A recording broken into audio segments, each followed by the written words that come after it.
Bharatiya Janata party ने Bhojpuri cinema के power star Pawan Singh को एमएलसी उम्मीदवार बनाकर बिहार में बड़ा दांव चल दिया है।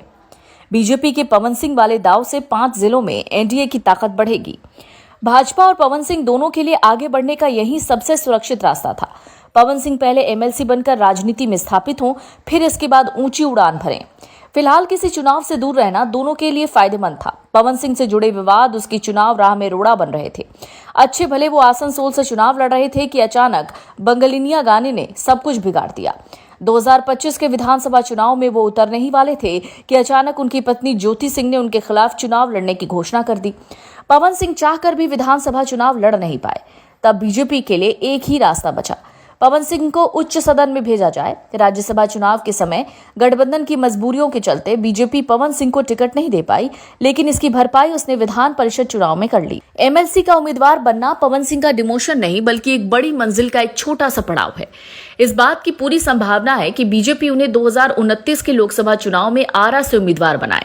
भोजपुर जिले के उनके प्रशंसक भी यही चाहते हैं। रविवार को पवन सिंह बाबू वीर कुंवर सिंह की प्रतिमा को नमन करने जगदीशपुर गए थे।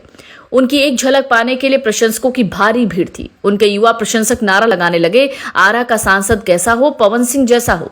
ये गगनभेदी नारा कई बार लगा। आरके सिंह की बगावत के बाद बीजेपी को आरा सीट पर कोई मजबूत उम्मीदवार चाहिए था। पवन सिंह भोजपुर जिले के निवासी हैं और बिहार के सबसे लोकप्रिय गायक और अभिनेता हैं, जबकि आरके सिंह सुपौल जिले के हैं। पवन सिंह ने 2024 में केवल अपने दम पर ही काराकाट लोकसभा सीट में 2,74,000 वोट हासिल किए। अगर 2029 में पवन को बीजेपी का टिकट मिल गया तो बीजेपी फिर आरा सीट पर कब्जा जमा सकती है। केवल पवन सिंह जैसा लोकप्रिय उम्मीदवार ही आरा सीट पर भाकपा माले को टक्कर दे सकता है। लोकसभा चुनाव में अभी 3 साल बाकी हैं। तब तक बीजेपी पवन सिंह को विधान पार्षद बनाकर उन्हें अभिनेता से नेता बनने का प्रशिक्षण देगी। 3 साल की राजनीति में पवन सिंह खुद को एक नए सांचे में ढालेंगे ताकि सभी पुराने विवाद बेअसर हो जाएं। एक बार नेता के रूप में मान्यता मिल गई तो 2029 का सफर आसान हो जाएगा। इससे बीजेपी के लिए भी फैसला लेना आसान होगा। वो पवन सिंह की लोकप्रियता का उत्तर प्रदेश के चुनाव में फायदा उठा सकती है।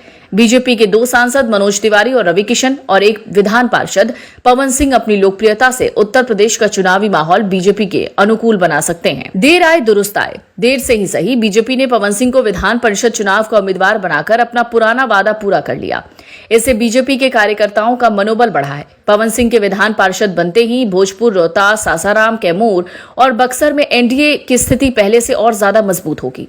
पहले वो एक स्टार प्रचारक के रूप में काम करते थे, लेकिन अब बीजेपी का एमएलसी बनने से वो इस काम को और ज्यादा मुस्तैदी से करेंगे। पवन सिंह के उम्मीदवार बनने से उपेंद्र कुशवाहा की पार्टी में भी खुशी है।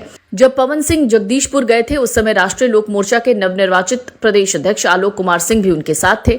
अब पवन सिंह आने वाले वक्त में बीजेपी के एक बड़े अभियान का हिस्सा हैं।